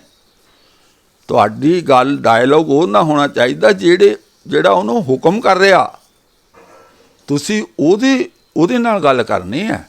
ਬੇਸਵਾ ਨੂੰ ਕਹੋ ਵੀ ਚੰਗੀਆਂ ਨਹੀਂ ਮਾੜੀਆਂ ਹੁੰਦੀਆਂ। ਖੈਰ, ਗੁਰੂ ਸਾਹਿਬ ਨੇ ਕੱਪੜੇ ਗਹਿਣੇ ਵੀ ਵਾਪਸ ਕਰ ਦਿੱਤੇ ਅਤੇ ਜਦੋਂ ਸਭ ਕੁਝ ਵਾਪਸ ਕਰ ਦਿੱਤਾ ਤਾਂ ਫਿਰ ਪਰਸ਼ੁਰਾਮ ਆਪਣੇ ਰਾਜੇ ਕੋਲ ਗਿਆ। ਉਹਨੂੰ ਜਾ ਕੇ ਦੱਸਿਆ ਕਿ ਭਈ ਉਹ ਸੰਤ ਤਾਂ ਬਹੁਤ ਮਹਾਨ ਹਨ ਅਤੇ ਇਸ ਕਰਕੇ ਉਹ ਕਿਸੇ ਚੀਜ਼ ਤੋਂ ਪ੍ਰਭਾਵਿਤ ਨਹੀਂ ਹੁੰਦੇ। ਫਿਰ ਰਾਜਾ ਆਪ ਚੱਲ ਕੇ ਦਰਸ਼ਨ ਨੂੰ ਆਇਆ। ਫਿਰ ਜੇ ਹੁਣ ਰਾਜਾ ਆਪ ਆ ਗਿਆ, ਗੁਰੂ ਨਾਨਕ ਪਾਤਸ਼ਾਹ ਦੋ ਟੁਕ ਗੱਲ ਫੇਮ ਨਹੀਂ ਕੀਤੀ, ਉਹ ਮੱਥਾ ਟੇਕ ਕੇ ਗੱਲਬਾਤ ਕਰਕੇ ਚਲਾ ਗਿਆ। ਗੁਰੂ ਨਾਨਕ ਪਾਤਸ਼ਾਹ ਉੱਥੇ ਹੀ ਹੱਦ ਹੋ ਗਈ ਯਾਰ। ਗੁਰੂ ਨਾਨਕ ਪਾਤਸ਼ਾਹ ਇਹ ਨਹੀਂ ਰਾਜੇ ਨੂੰ ਕਹਿ ਸਕਦੇ ਸੀ, ਅਗਰ ਇਹ ਸੱਚੀ ਗੱਲ ਹੈ, ਗੱਲ ਸੱਚੀ ਨਹੀਂ, ਸਾਰੀ ਕਹਾਣੀ ਹੈ। ਰਾਜੇ ਨੂੰ ਦੋ ਟੁਕ ਗੱਲ ਕਰਦੇ ਵੀ ਕੀ ਪਖੰਡ ਫੜਿਆ ਹੋਇਆ ਆ, ਕਦੀ ਵੇਸਵਾਵਾਂ ਭੇਜ ਦੇਣਾ, ਕਦੀ ਸਮਾਨ ਭੇਜ ਦੇਣਾ। ਜਦ ਤੈਨੂੰ ਕਿਹਾ ਵੀ ਮੈਨੂੰ ਕੁਝ ਨਹੀਂ ਚਾਹੀਦਾ ਹੈ, ਤੇਰੇ ਨਾਲ ਮੈਂ ਗੱਲ ਕਰਨ ਆਇਆ, ਤੇਰੇ ਨਾਲ ਵਿਚਾਰ ਚਰਚਾ ਕਰਨ ਆਇਆ, ਤੂੰ ਮੇਰਾ ਮਤਲਬ ਕਿ ਮੈਨੂੰ ਕੀ ਸਮਝ ਰੱਖਿਆ ਤੈਂ? ਕੋਈ ਗੱਲ ਨਹੀਂ, ਕਹਾਣੀ ਬਣਾਈ, ਸੁਣਾਈ, ਅਸੀਂ ਸਾਰਿਆਂ ਸੁਣ ਲਈ। ਇਹਦੇ ਵਿੱਚ ਗੁਰਮਤਿ ਦੀ, ਗੁਰੂ ਨਾਨਕ ਦੀ ਕਿੰਨੀ ਬੇਅਦਬੀ ਹੋ ਰਹੀ, ਇਨਸਲਟ ਹੋ ਰਹੀ। ਉਹ ਬੇਸਵਾ ਦਾ ਡਾਂਸ ਨਾਚ ਦੇਖ ਰਿਹਾ। ਇਹ ਲਿਖਾਰੀ ਸਾਨੂੰ ਟੈਸਟ ਕਰ ਰਿਹਾ ਕਿ ਇਹ ਬੋਲਦੇ ਨੇ। ਪਰ ਹੋਇਆ ਕਿ ਰਾਜਾ ਜਿਹੜਾ ਕਹਿੰਦਾ ਕਿ ਮੈਂ ਠੀਕ ਹੈ, ਲੱਗਦਾ ਤੇ ਗੁਰੂ ਨਾਨਕ ਪੱਕੀ ਗੱਲ ਹੈ, ਦਰਸ਼ਨ ਕਰ ਲੈ। ਪਰ ਕਹਿੰਦੇ ਵੀ ਇੱਕ ਵਾਰੀ ਹੋਰ ਮੈਂ ਕਰਨਾ ਉਹਨੂੰ ਟੈਸਟ, ਹਾਲੇ ਇੱਕ ਵਾਰ ਹੋਰ ਕਰਨਾ ਟੈਸਟ, ਵੀ ਦੇਖਦੇ ਹਾਂ ਕੀ ਹੁੰਦਾ। ਉਹ ਫਿਰ ਰਾਜੇ ਨੇ ਹੋਰ ਟੈਸਟ ਕਿੱਦਾਂ ਕੀਤਾ। ਉਹਨੇ ਇੱਕ ਔਰਤ ਨੂੰ ਸੱਦਿਆ, ਪਦਮਨੀ, ਜਿਹੜੀ ਸਾਰੀਆਂ ਔਰਤਾਂ ਵਿੱਚੋਂ ਸ੍ਰੇਸ਼ਟ ਹੁੰਦੀ, ਬਹੁਤ ਸੁੰਦਰ, ਸਾਰੇ ਗੁਣਾਂ ਦੀ ਸੰਪੂਰਨ ਹੁੰਦੀ ਆ। ਉਹਨੂੰ ਕਿਹਾ ਵੀ ਜਾ ਕੇ ਉਹਦੇ ਵਿੱਚ ਕਾਮ ਵਾਸ਼ਨਾ ਨੂੰ ਪੈਦਾ ਕਰ। ਆ ਦੇਖੋ ਸਿੱਖੀ ਵਿੱਚ ਕੀ ਮਿਲਾਇਆ ਜਾ ਰਿਹਾ, ਸਿੱਖ ਸ਼ਰਧਾ ਵੱਲ ਸੁਣੀ ਜਾ ਰਿਹਾ। ਉਹਨੂੰ ਕਿਹਾ ਵੀ ਜਾ ਕੇ ਉਹਦੇ ਵਿੱਚ ਕਾਮ ਵਾਸ਼ਨਾ ਪੈਦਾ ਕਰ। ਰਾਤ ਹੋਈ, ਪਦਮਨੀ 4 ਪ੍ਰਕਾਰ ਦੀਆਂ ਇਸਤਰੀਆਂ ਵਿੱਚੋਂ ਸਭ ਤੋਂ ਸ੍ਰੇਸ਼ਟ ਬੁਲਾਈ ਗਈ।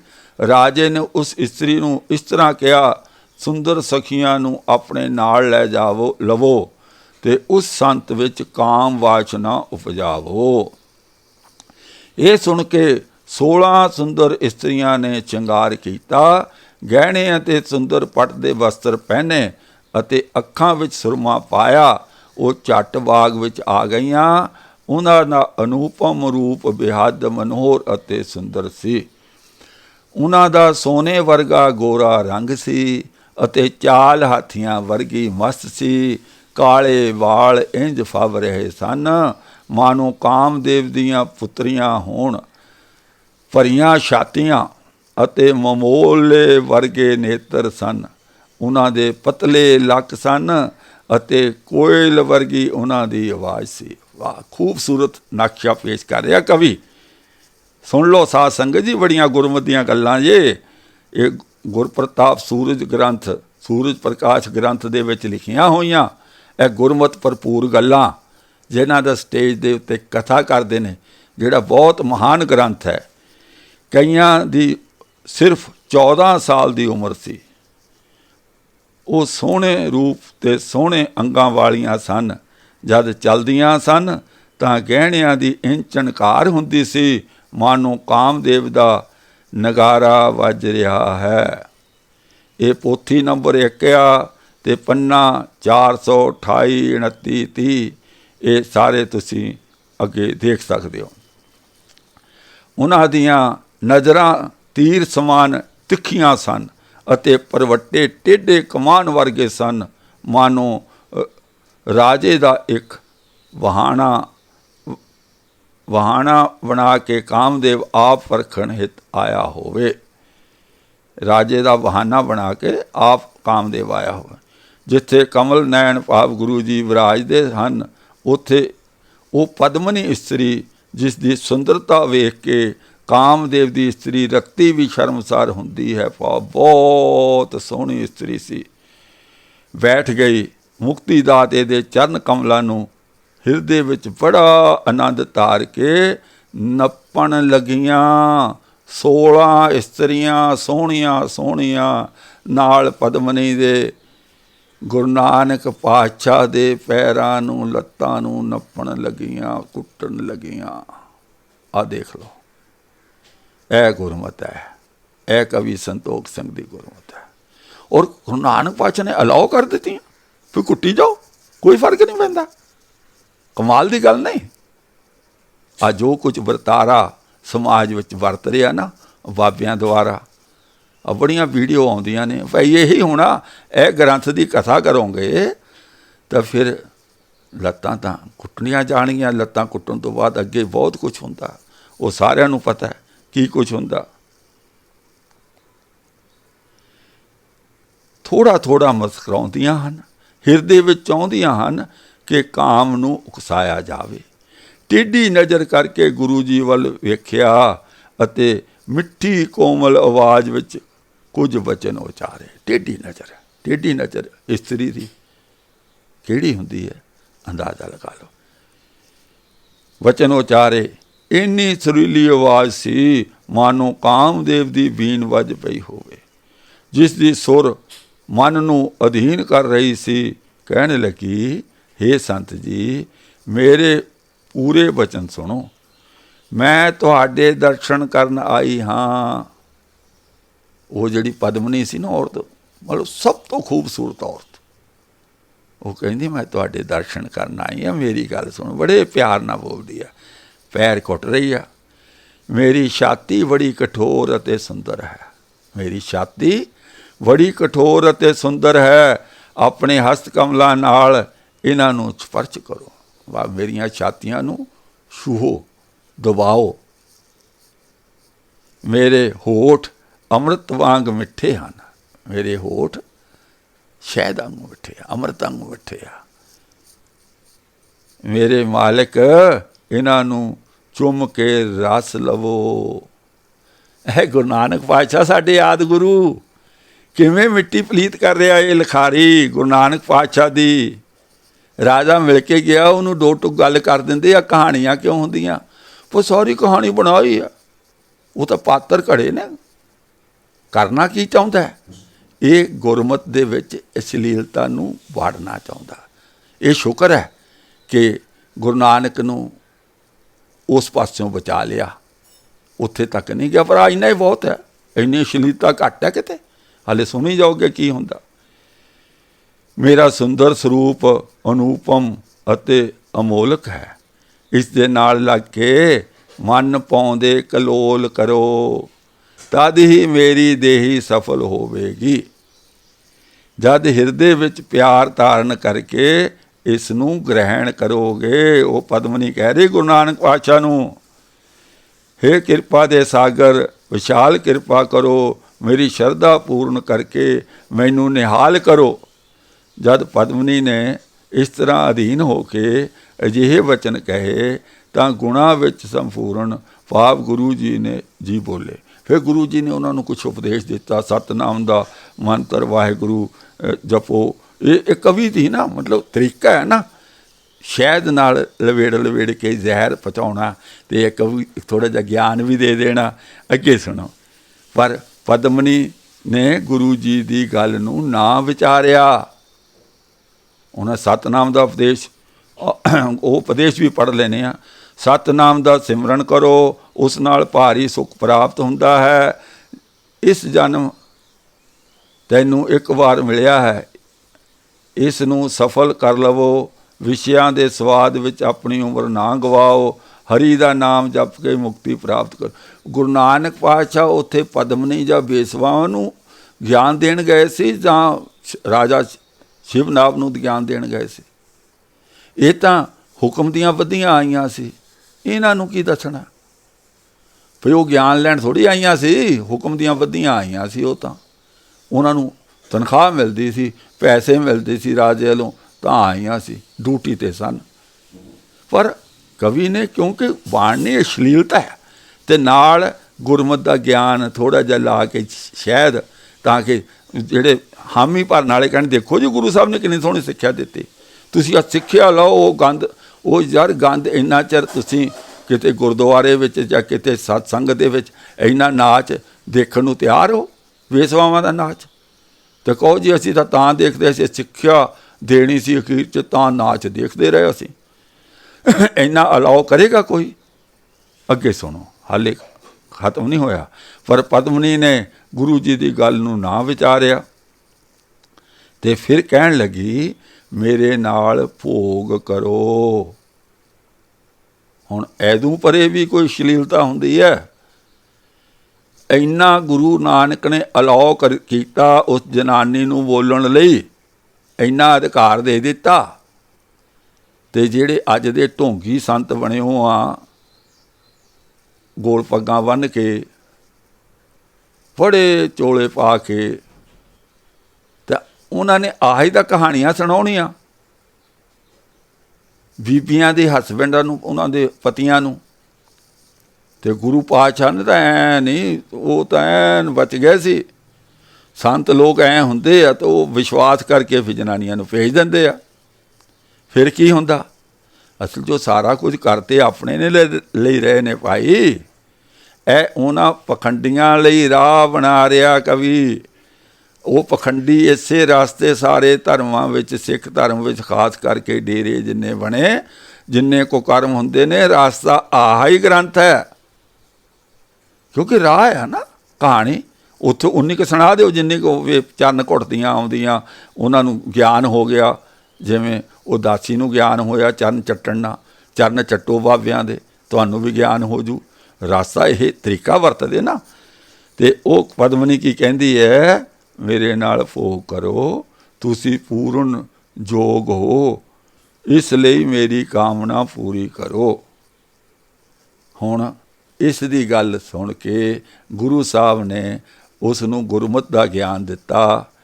ਤਾਂ ਫਿਰ ਕਹਿੰਦੇ ਨੇ ਕਿ ਉਹ ਜਿਹੜੀ ਹੈ ਪਦਮਨੀ, ਜਦੋਂ ਉਸ ਨੂੰ ਗੁਰਮਤਿ ਦਾ ਗਿਆਨ ਦਿੱਤਾ ਤਾਂ ਫਿਰ ਉਸਨੇ ਇਹ ਕਾਮ ਵਾਸ਼ਨਾ ਉਕਸਾਉਣ ਵਾਲਾ ਕੰਮ ਜਿਹੜਾ ਬੰਦ ਕਰ ਦਿੱਤਾ।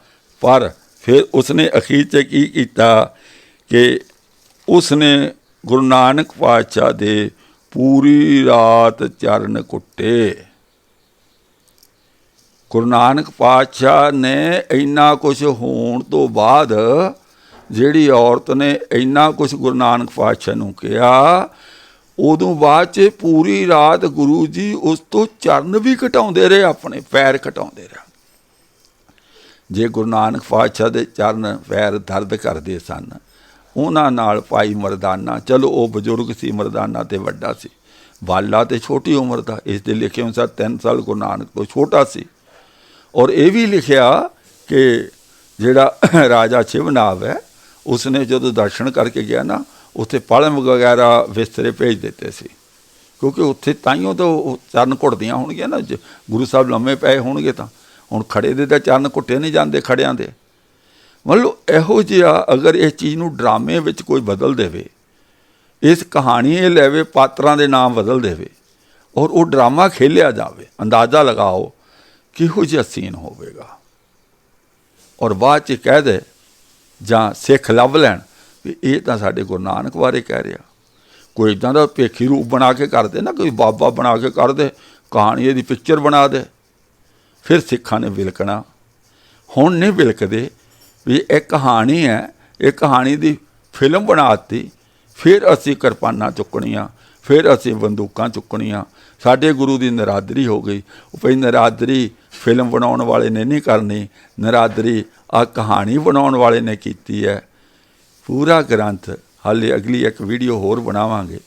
ਇਹ ਇੱਥੋਂ ਤੱਕ ਪਹੁੰਚਿਆ ਕਿ ਅਸ਼ਲੀਲ ਹਰਕਤਾਂ ਐਦੋਂ ਵੱਧ ਨਹੀਂ ਕੁਛ ਹੋ ਸਕਦਾ ਕਿ ਮੇਰੇ ਬੁੱਲ ਚੂਸੋ, ਮੇਰੇ ਛਾਤੀਆਂ ਨੂੰ ਦਬਾਓ, ਮੇਰੇ ਨਾਲ ਸੰਭੋਗ ਕਰੋ। ਉਦੋਂ ਪਰੇ ਕੀ ਬਚਿਆ? ਉਦੋਂ ਪਰੇ ਉਜਾੜ। ਹਾਲੇ ਵੀ ਸਿੱਖ ਕਹਿਣ ਵਿੱਚ ਕੋਈ ਅਸ਼ਲੀਲਤਾ ਨਹੀਂ। ਗੁਰੂ ਸਾਹਿਬ ਨੇ ਕਿਹੜਾ ਕੁਛ ਕੀਤਾ? ਮਤਲਬ ਜੋ ਕਰਦੇ ਤਾਂ ਹੀ ਮੰਨਣਾ ਸੀ, ਇੰਨਾ ਥੋੜ੍ਹਾ।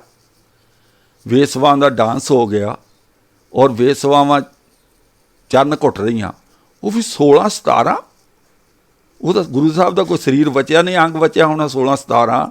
16 ਜੇ 17 ਇਸਤਰੀਆਂ ਅਤੇ 17 ਨੂੰ 34 ਹੱਥ ਹੈ। ਉਹ ਦੁਆਲੇ ਚੁੰਬੜੀਆਂ ਹੋਣਗੀਆਂ, ਕਮਾਲ ਨੇ। ਪਰ ਕਿਉਂਕਿ ਅਸੀਂ ਇਹਨੂੰ ਚੂੜਮਣੀ ਕਹਿਤਾ, ਮਹਾਨ ਵਿਦਵਾਨ ਕਹਿਤਾ, ਔਰ ਵਾਰ-ਵਾਰ ਮਹਾਨ ਵਿਦਵਾਨ ਕਹਿ ਰਹੇ ਹਾਂ। ਆਹ ਮਹਾਨ ਵਿਦਵਾਨ ਨੇ ਸਾਡੇ। ਇਹ ਗੁਰੂ ਨਾਨਕ ਪਾਤਸ਼ਾਹ ਜਦੋਂ ਅੱਗੇ ਸਾਰੇ ਗੁਰੂਆਂ ਨਾਲ ਚੱਲੋਗੇ ਨਾ, ਗੁਰੂ ਹਰਗੋਬਿੰਦ ਸਾਹਿਬ ਨਾਲ, ਸਾਰਿਆਂ ਨਾਲ ਕੁਛ ਨਾ ਕੁਛ ਨਰੜਿਆ ਹੋਇਆ ਐਵੇਂ। ਇਸਤਰੀਆਂ ਦਾ ਦਾਖਲਾ, ਤੁਸੀਂ ਮੈਨੂੰ ਇਹ ਦੱਸੋ, ਕੋਈ ਆਦਮੀ, ਹਸਬੈਂਡ, ਪਤੀ ਚਾਹੇਗਾ ਕਿ ਉਹਦੀ ਔਰਤ ਕਿਸੇ ਬਾਬੇ ਦੇ ਜਾ ਕੇ ਪੈਰ ਘੁੱਟੇ? ਚਾਹੇਗਾ ਕੋਈ? ਮੇਰਾ ਖਿਆਲ ਤਾਂ ਕੋਈ ਨਹੀਂ ਚਾਹੇਗਾ। ਤਾਂ ਕੋਈ ਪਤੀ ਵਰਤਾ ਔਰਤ ਚਾਹੇਗੀ ਕਿ ਉਹਦਾ ਪਤੀ ਪੈਰ ਕੁੱਟਣ ਲਈ ਭੇਜੇ ਕਿਸੇ ਦੇ? ਕੌਣ ਪਸੰਦ ਕਰੇਗਾ? ਕਿਹਦੇ ਲਈ ਕਹਾਣੀਆਂ? ਕਾਹਦੇ ਵਾਸਤੇ ਕਹਾਣੀਆਂ? ਕਿ ਸਾਡੇ ਕੋਲ ਗੁਰੂ ਗ੍ਰੰਥ ਸਾਹਿਬ ਕਾਫੀ ਨਹੀਂ ਸਨ। ਇੱਕ ਗੱਲ ਹੋਰ ਦੱਸ ਦੇਵਾਂ, ਸਿੱਖਾਂ ਨੇ ਤੇ ਆਪ ਗ੍ਰੰਥ ਕੋਈ ਲਿਖਿਆ ਨਹੀਂ, ਬਹੁਰੂਪੀਆਂ ਨੇ ਲਿਖਿਆ, ਕਵੀ ਸੰਤੋਖ ਸੰਘਾਰੀਆ ਨੇ। ਇੱਕ ਗ੍ਰੰਥ ਨਹੀਂ ਆ, ਜੇ ਤੁਸੀਂ ਦੂਜੇ ਨੂੰ ਹੱਥ ਲਾਓਗੇ ਉਹ ਇਹਦੂ ਵੀ ਭੈੜਾ, ਤੀਜੇ ਨੂੰ ਲਾਓਗੇ ਇਹਦੂ ਵੀ ਭੈੜਾ, ਤੇ ਸਾਰਾ ਅੰਤ ਇਹੋ ਜਿਹਾ ਹੀ ਹੈ। ਮੈਂ ਵਾਰ-ਵਾਰ ਬੇਨਤੀ ਕਰ ਦੇਵਾਂ, ਅਗਲੀ ਵੀਡੀਓ ਵਿੱਚ ਤੁਹਾਨੂੰ ਹੋਰ ਸ਼ੌਕ ਲੱਗੇਗਾ ਕਿ ਹੈ ਇੰਨਾ ਗੰਦ। ਗੁਰੂ ਸਾਹਿਬ ਕੋਲ ਕੋਈ ਇਕੱਲੀ ਔਰਤ ਆਉਂਦੀ ਸੀ। ਅਗਲੀ ਕਹਾਣੀ ਵਿੱਚ ਉਹ ਤੁਹਾਨੂੰ ਦੱਸਾਂਗੇ, ਉਹ ਵੀ ਕਵੀ ਸੰਤੋਖ ਸਿੰਘ ਨੇ ਲਿਖਿਆ। ਲਿਖਦਾ ਬੜਾ ਸ਼ਹਿਦ ਲਾ ਕੇ, ਮੋੜ ਕੱਟ ਕੇ ਲਿਖਦਾ ਹੈ, ਆਮ ਬੰਦੇ ਦੀ ਸਮਝ ਨਹੀਂ ਆਉਂਦੀ। ਖੈਰ, ਚੰਗੀ ਲੱਗੇ ਤਾਂ ਇਹ ਵੀਡੀਓ, ਇਹ ਗਿਆਨ ਨੂੰ ਸਾਂਝਾ ਕਰੋ ਭਾਈ, ਔਰ ਇੰਨਾ ਸਾਂਝਾ ਕਰ ਦਿਓ, ਲੋਕਾਂ ਤੱਕ ਪਹੁੰਚਾ ਦਿਓ, ਤਾਂ ਕਿ ਲੋਕੀ ਗੁਰਦੁਆਰੇ, ਮੈਂ ਇਸ ਗ੍ਰੰਥ ਦੇ ਬਾਰੇ ਜ਼ਿਆਦਾ ਕਿਉਂ ਬੋਲ ਰਿਹਾ, ਇਸ ਦੀ ਰੋਜ਼ ਸ਼ਾਮ ਨੂੰ ਕਥਾ ਇਤਿਹਾਸਕ ਗੁਰਦੁਆਰਿਆਂ ਵਿੱਚ ਹੁੰਦੀ ਹੈ, ਸਾਡੇ ਤਖਤਾਂ 'ਤੇ ਹੁੰਦੀ ਹੈ। ਇਸ ਕਰਕੇ ਮੈਂ ਇਸ ਗ੍ਰੰਥ ਬਾਰੇ ਬੋਲਦੇ ਹਾਂ।